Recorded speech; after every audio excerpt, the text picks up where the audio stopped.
a lot of us have a lot of our identity wrapped up in work. And it feels like the end of the world that things are not going the way that we would like in our career. Often in that point, you don't know what to do.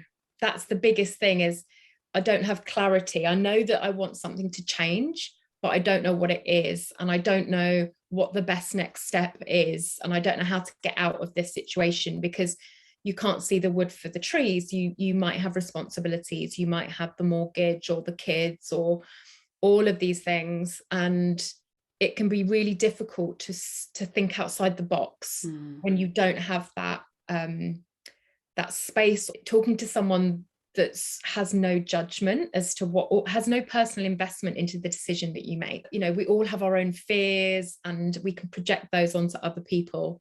So you might be ready to take a risk with your career, but if you share that with a friend who's more risk adverse, that can very easily, you know, to affect your decision.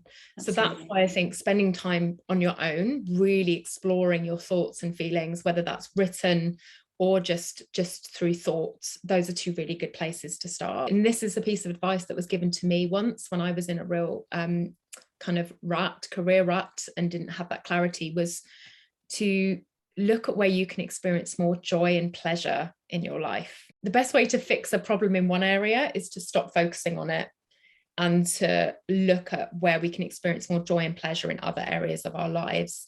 If you're feeling burnt out or tired or stressed or doubtful, afraid, unsure, whatever, all those feelings, sometimes the best thing you can do is to stop focusing on the job. A lot of us have a lot of our identity wrapped up in work. And it feels like the end of the world that things are not going the way that we would like in our career.